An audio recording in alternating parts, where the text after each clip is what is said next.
Jodie Sweetin was just 5 years old when she starred as Stephanie Tanner on the uber-popular 90s sitcom Full House, and again in 2015 on its Netflix reboot.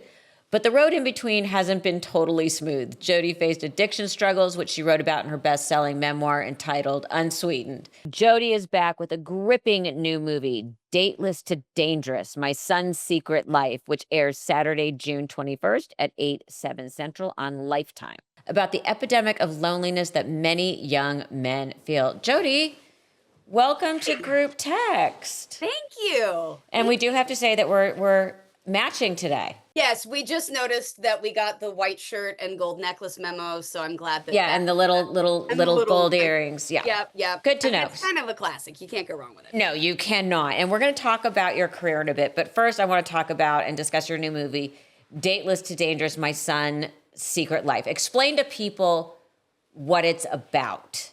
So the movie is, I play Noelle, a sort of recently separated mom, and her son Miles and her daughter Nikki are both in high school. And as a mom of two high schoolers, I know that's just not an easy time of life. No, it is not. No. And so, her son starts finding these different communities online, and it starts getting more and more extreme, which we see is happening to a lot of men, young men online, high school, 20s, sort of this radicalization and this idea that violence solves things and that it's, the fault of women.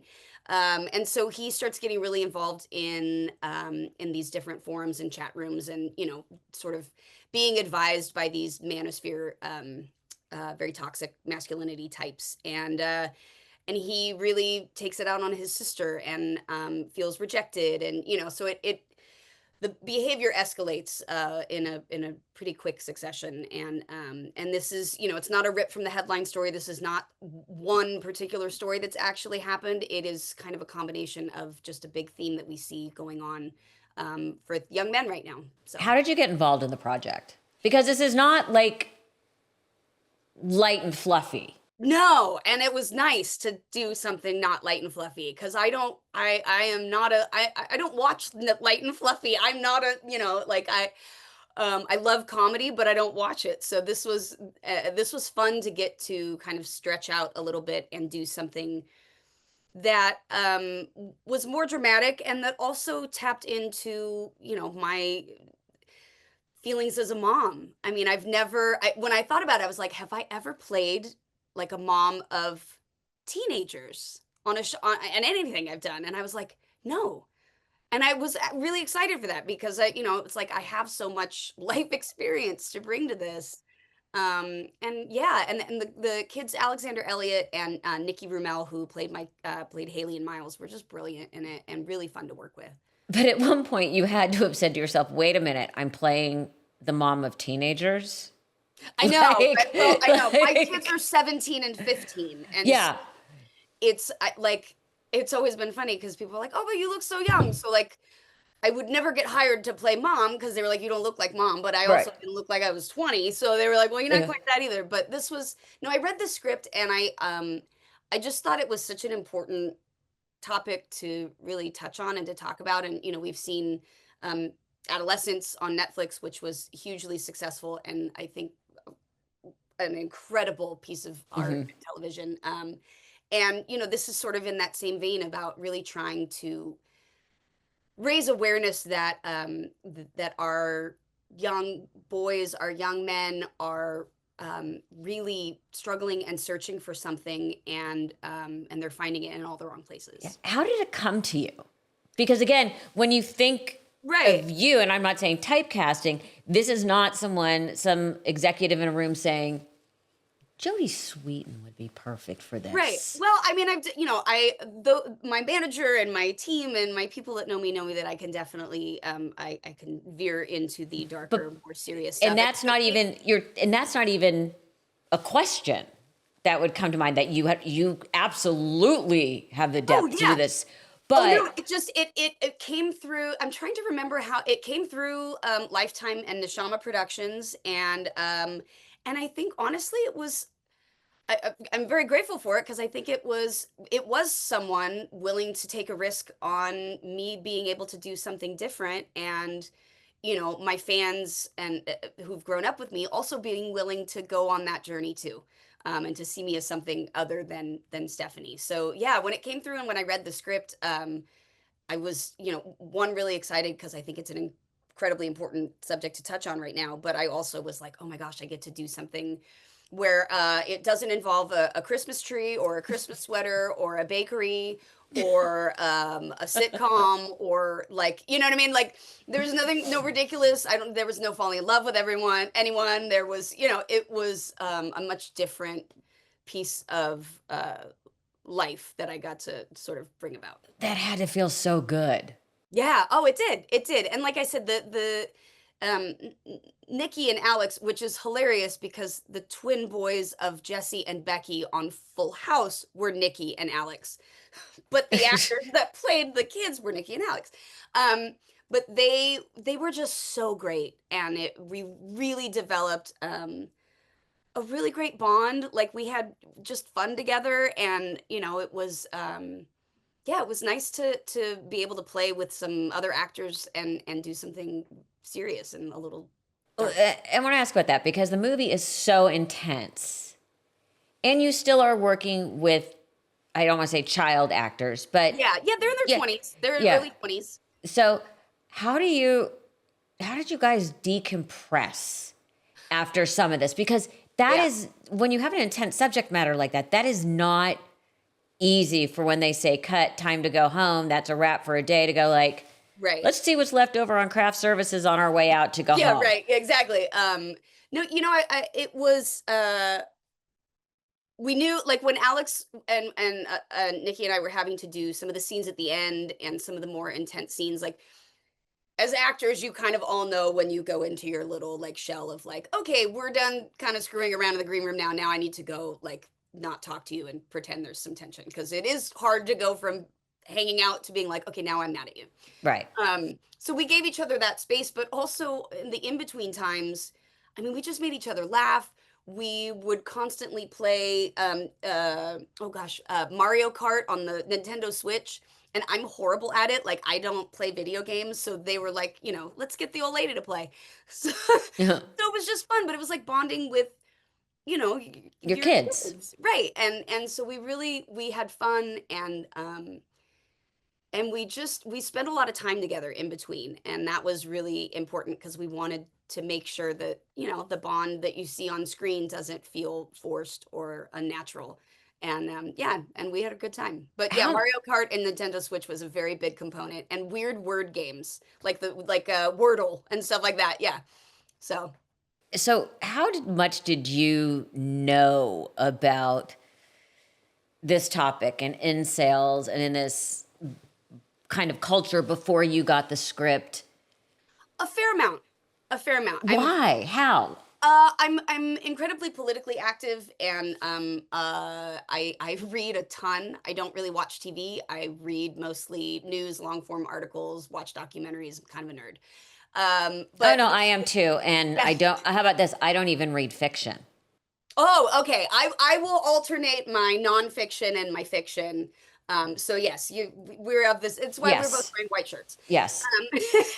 But no, I had read a lot about this. I mean, it's been sort of building for so long, but so much of it is, um, in a lot of ways, a particularly a sort of American issue, or it has really flourished here in a lot of the environment that is going on right now. And so, it was something that I paid attention to. Also, having two teenagers, it you're aware of things that are going on in their generation, at least a little bit more than you might be if you didn't have teenagers. And as a mom to two girls, the radicalization of young men and the misogyny and the way that it is being blamed on women and young women, particularly what we saw after the election and things that were being yelled at young women, I have to pay attention. It's something that I need to be aware of in the world. And yeah, it is, I mean, we've seen people in the UK, people all over the world really taking advantage of a lot of young, impressionable men who just want to feel important, like any of us do. And It, yeah, explain to people what incels are, because I think there's a lot of yeah, misconception that they're the people who live in their basements. right. There, no, it's not. It's not. It is. It's young men who are feeling oftentimes that women are taking over their role as breadwinner, or being their boss or whatever. And there are some young men that are really kind of struggling with what their place in the world is now. And so an incel is basically someone who, rather than taking rejection, or trying to understand that maybe this late teenage, early 20s part of your life is a little messy, and it's not always perfect, and you're going to learn things, and and that it's not someone else's fault, that this is just life.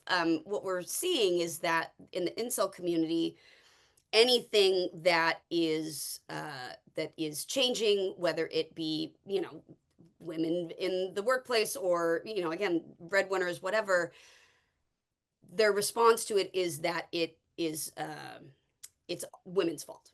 It's women's fault. It's that the misogyny is a huge undercurrent in all of this. And so, it really is an incel. Technically, the term means involuntary celibate, which basically means, these young men have said, like, I've been rejected so much that I can't, well, I'll never be able to be with someone.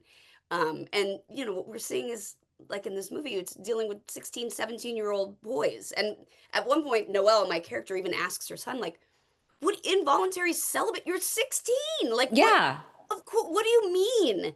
But when we're all spending hours and hours online, it's really easy to get pulled into these sort of these spheres of influence. And teenagers, we know, are really, really susceptible to this kind of stuff. And yeah, it's a very misogynistic, aggressive culture that we're seeing. It's interesting because you've got teenage girls. My son's 24. Okay. But I look back in hindsight and say, thank God he was raised around strong women. Hmm. Because for him, that's the norm. That's the norm, right? Between my mother and me and people we worked with and people he was raised around. And it's really interesting because he's very attracted to strong women. Right.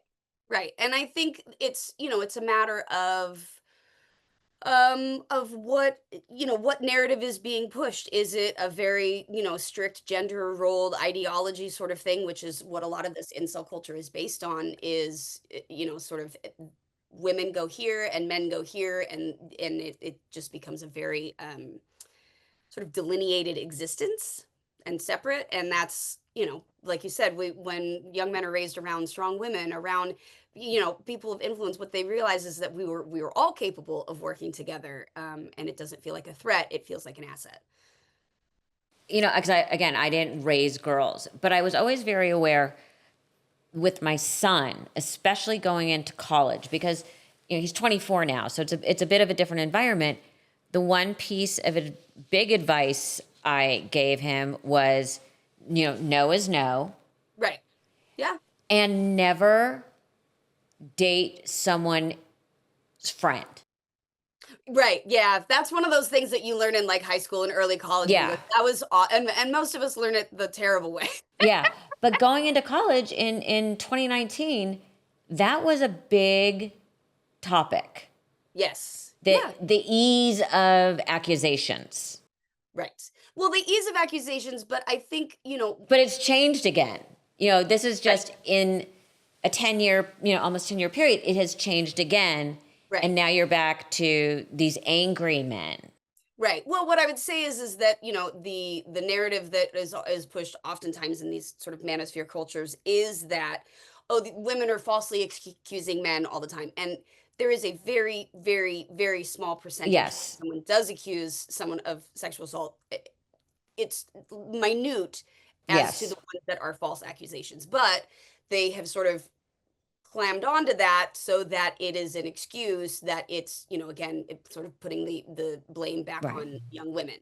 But the important thing is raising young men who understand Yes. what consent is, who understand that it's okay for women to be strong and to be partners, not, subjugated, and, all of these sorts of things, that it's incumbent on the parents of young men to teach them, I agree. It's a yeah. whole different set of It challenges. is. It's a different set of challenges. Like it's like you don't want to put all of the focus on one side or the other. It's having different conversations about it. And I will say that, like, my daughter's generation and probably your son's too, the conversations that they have in regards to sex, to consent, to are so much different than we ever had. Even my generation and up, like, we just didn't we didn't know all this stuff. And how many times, you look back and go, oh, that was kind of weird.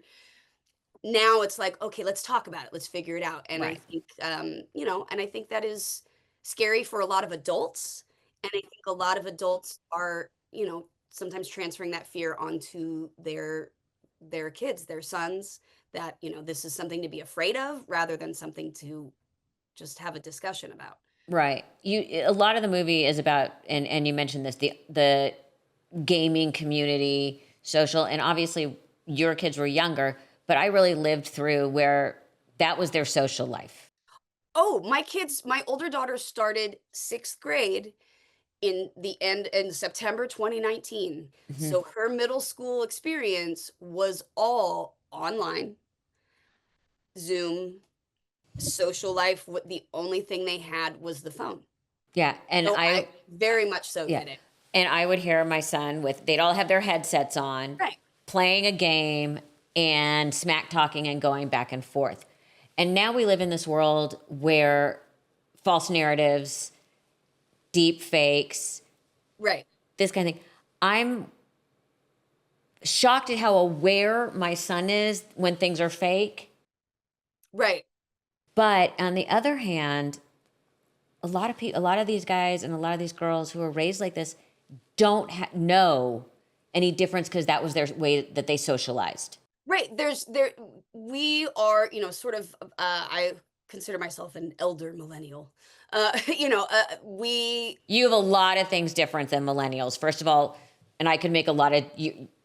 I'm going to shut up about millennials. No, but I mean, but I was born in 82. No, So but what I'm saying is you were also working. You oh, were true, true. very But I mean, different. as far as my experience of having a social life Right, outside of phones, of it being in person and connected right. and all of those things, we're kind of the last generation that had some like an analog childhood into high school, and then Yeah. kind of slowly, since then it's been everyone's had a phone.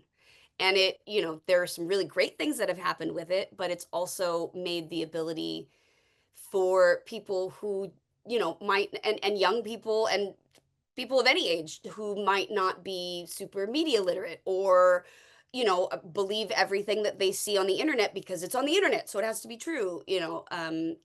We've seen that sort of take over and be really detrimental. And that's part of this movie. And that is, yeah, that is definitely part of this movie, which is that, these communities can be great and a welcoming place for people to find friendship and things in common and have fun playing on, gaming online. But there are pockets of it that start sort of sucking, people, and particularly young men, off into these very dark corners of the internet in order to feel more masculine or more important, or Or a part of a community. yeah, yeah. And being young, the one thing you want more than anything is community and friends and Acceptance. acceptance, right? And so, you will oftentimes go, one of the things that happens in this movie is Noelle talks to her son. It's like, I didn't raise you to be like this, and oftentimes you will compromise your own values in order to be accepted and fit in. And then that starts becoming actually what you value. Well, let's pivot to a kinder, gentler time. Yes. Shall we? We have to talk about Full House. The show is still alive and well thanks to Netflix. Why do you think it still resonates? Because you guys were sort of the first one out there with a reboot. Yeah. Why do you think this show still holds so much love? You know, Full House, going back and rewatching, or not even rewatching, but watching the show for the first time, because I never watched it growing up. I No. didn't. I was like, I don't care. I just did that like a couple weeks ago. I don't want to watch it again. But Andrea Barber and I, on our How Rude Tannerito's rewatch podcast, went back and started watching, the original show from the beginning. And one of the really cool things about that has been that um, I we've gotten to fall in love with the Tanner family and with Full House in the way that audiences did, because we're walking through it and we're like, oh, you see sort of these real relationships develop and this family come together. And all of that was very real, and the love that you saw amongst us was real. And, I think one of the reasons that the show was so successful is that people could feel that. They could feel it, that it really resonated, that it was, yes, it was a fun, silly family sitcom, but the people who were in it really genuinely were a family. And there was just something that people loved watching about that. Who was the first one to sign on for the reboot? Who said, let's do this? Well, Candace, Andrea, and myself, along with John Stamos and Jeff Franklin and Bob Boyette, were actually the ones pitching the show. So we were on board with it when it was just an idea, um, and John produced it as well. So he was very involved from the beginning. So yeah, it was, the three of us were like, yeah, great, we're in, let's do it. And then it was funny because it sort of everything worked out as usual from something that you think kind of fell apart. It was a terrible pitch meeting that one exec who then moved to Netflix several months later was like, actually, I think there's a nugget of something that we should look at here at Netflix and bring that out. And that was, how we wound up at Netflix. So Who was the last one to sign on? I don't know. Honestly, I don't know who the last one was. I know it like once. Okay, who had some trepidation? Funny enough, I'd say it was Bob.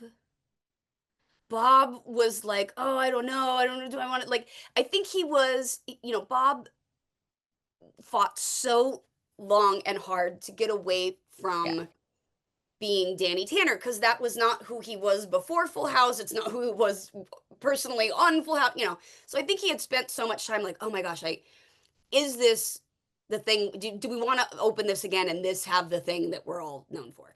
And then after the first episode, and we were all together and playing again, like there was not a doubt. Everyone was like, "Oh, we want to do this every week." Like what were we thinking? We were nervous. We were like, "No, no, no, we're in." And Bob was like, then the one that wanted to be on all the time.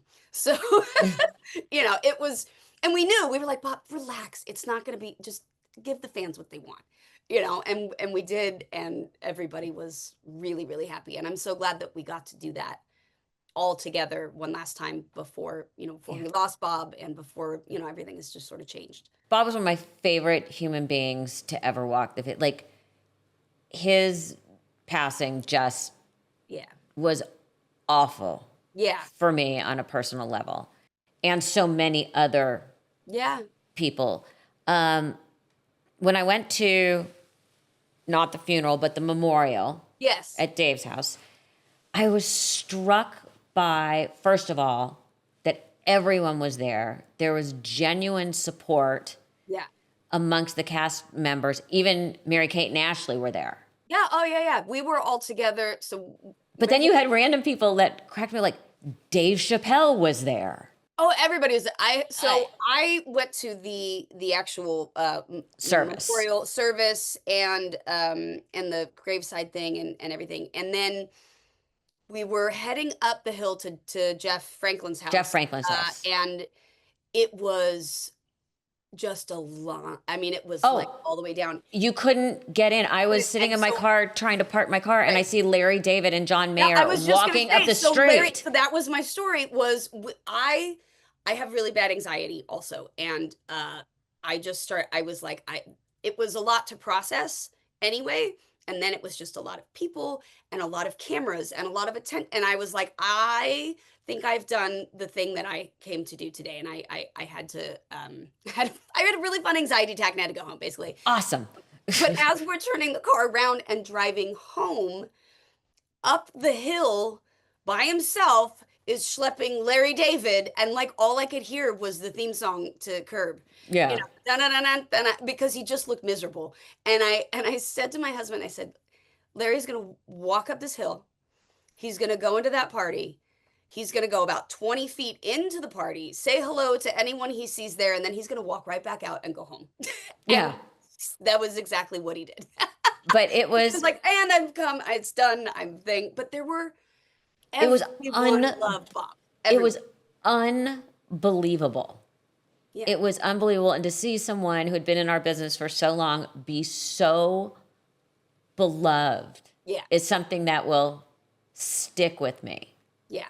And Yeah. everybody, Everyone that met Bob loved him, you know, and he could drive you nuts and you'd want to give him a giant hug all at the same time. yeah. And what I found so interesting at the memorial was even if you didn't necessarily know someone, knowing that the person there knew Bob, like Dave Chappelle comes up and hugs me. Right.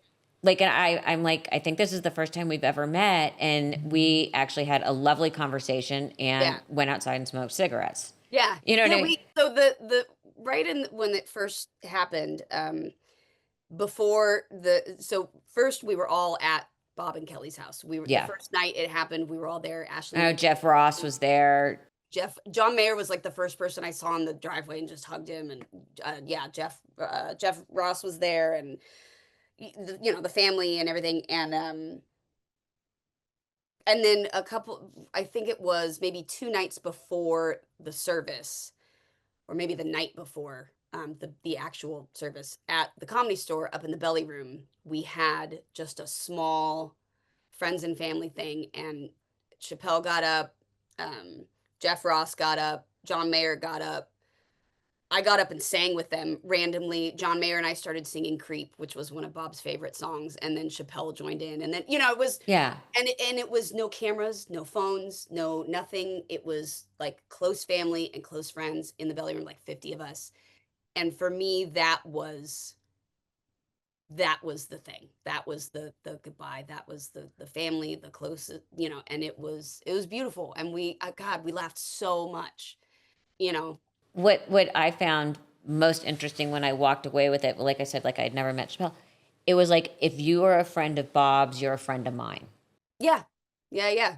Well, because it was like, okay, if you know, if Bob loved you, then you were, yeah, then you're good in my book. You Yeah, know? that was such a poignant feeling that I walked away from. Absolutely. It was, you know, and I said, the joke I was made was that, you know, the worst part about it is that Bob's not here to see how much attention he got, because he would have loved it.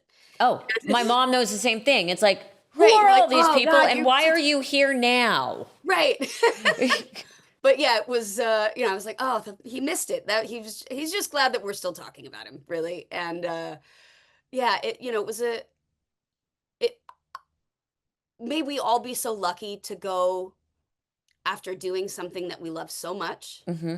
and to not have it be horrific and tragic and drawn out, and be so loved and well celebrated at the end. I Yeah, mean, and that's exactly what happened with my mom. yeah, You know, she performed the night before. yeah. And I, you know, he had sent us all like a group text. He was like, "Oh my God, I love, you know, I just love this," and he was on fire, and it was great. And like, that's the best. That's the best way to go. And thank goodness in a wonderful high-end hotel. Right? I mean, yeah, yeah, yeah. You Well, know? whenever I think of like the Four Seasons or any nice, it's Bob. I Yeah. think of Bob because Bob was very bougie. Yeah. That's I'm like, thank God it was a Four Seasons. Right, he was, yeah, no, Bob wouldn't stay in anything less. No. And, yeah, he was always funny. He was very So particular. you are now married to I am. your fourth husband. So okay, so third time wasn't the charm. Third time was not the charm. No, it was the fourth time was the charm.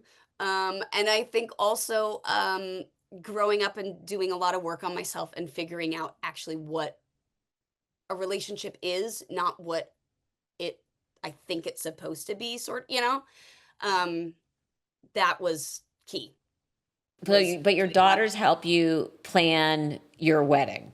Oh my God, yes. They went dress shopping with me, and actually my older daughter is the one that picked the dress out. She saw it on the rack and she was like, "Oh mom, this one's beautiful. You have to try it on." It was the first dress I tried on, and that was it. I like tried on a couple after just to make sure, but that was it. And she was so thrilled that, she got to pick it out. And her and my mom and my both my daughters were with me, and yeah, it was they were very involved in it, really enjoyed it, and had just an amazing time. So It was weird. You know how usually like big events you're like, I don't, because it was all a blur. I don't really remember. I was so present and so calm and so just fully there, that it was like anything could have gone wrong and I would have been like, whatever. As long as I walk away and we're married, I'm good. And that, Now, did Mescal come in with children?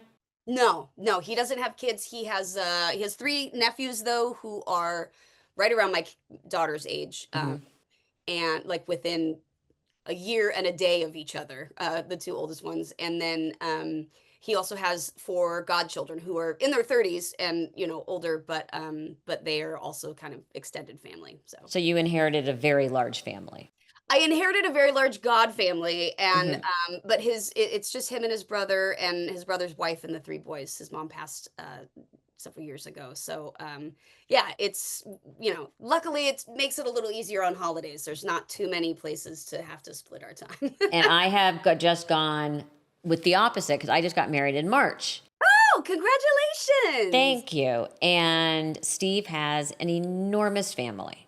Ah, He is one of 4. okay. And all of the siblings had 3 children except for Steve, who only had 2. Oh, wow. Okay, so it's you're like exponential increase there. And Cooper and I are a party of 2. Right. Yeah. I mean, I was like, could everyone please wear name tags? Right. You're like, this is too much. And they all You have freaking to look cook alike. all- No. And they look alike. Oh, right. So it's taken me 3 years to finally be able to. Like, which one's that? Yeah. So we've kind of done the opposite. One last question about being a mom to teenage girls right now. Yeah. For no matter how close you are, I was a teenage girl with my mom. I was a teenage girl. How uncool are you? Oh, so uncool. So uncool. I don't know. I have my moments usually if we get invited to something really cool or we're like able to go on a nice vacation or something. That's when I earn the cool mom points. Other than that though, no, I'm mom. I nag them. I tell them to clean up their their room. Why is there dishes in the sink? Why don't you do your chores? Why is there laundry? I'm a fishwife at home. Just constantly, nagging about something to them. But no, I will say, all in all, I have a very good, close relationship with my girls, and I do know that they don't tell me everything, but they do know that they can tell me anything, if that makes sense. Absolutely. You know what I mean? Like, there's nothing that I always tell them, like, you literally cannot shock me. There is nothing that you'll ever say that either I haven't done, tried to do, or got caught doing. So like, please tell me, because I can help you. I guarantee you I can help you get out of it. My son once looked at me and said, he was so mad about it. He goes, "This is so unfair. You are so much worse than I've ever been." I'm like, honey, we didn't have cell phones. Right. Yeah. I'm like, yeah, but you're posting all of your stupidity. I'm like, we didn't have anyone tracking us. We were like, yeah, we're going to the movies, mom. We're going to go see a double feature. And then we would be off gallivanting for 6 hours. Yeah, exactly. There was no Life 360 to be like, I saw where you were and then you went here, Yeah. And we didn't have Waze. We didn't have Uber.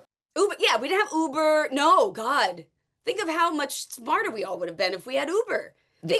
Everything gets delivered. Yeah, we never would have to go out to procure weed at this point. Yeah, house. Exactly. We had to work for things back in the 90s. You know what? They just don't get it. They don't get it. We had to Thomas Guide. We can go find some things not in the internet. We know how to use a phone book. How about how about finding a book in a library? Dewey Decimal. Yeah. They're like, what's a library? Yeah. How do I do this? Oh, I worked in the library in elementary school. It was my safe place. I'm as a book nerd. Yeah. You know, like that was, I would go when kids were being annoying. I would go work in the library with the librarians. Oh, the smell of books to this day is mine. Yeah. I one day, just to make myself feel better, want to hand my son a Thomas guide and go find our house. How do you get to our house? Let me tell you, I knew how to navigate a Thomas guide by like 5 because I was going on auditions with my mom and we lived in Orange County. Yeah. So she'd be like, get to La Brea and Fountain, you know, and I'm like, okay, J6. Trying to figure it out. But I will say I can drive myself around LA with my eyes closed at this point. Oh, we all I don't. That would driving with your eyes closed be a very bad idea. That's bad. Bad idea. Bad idea. Jodi, this has been such a pleasure. Dateless to Dangerous, My Son's Secret Life airs Saturday, June 21st at 8, 7 Central on Lifetime.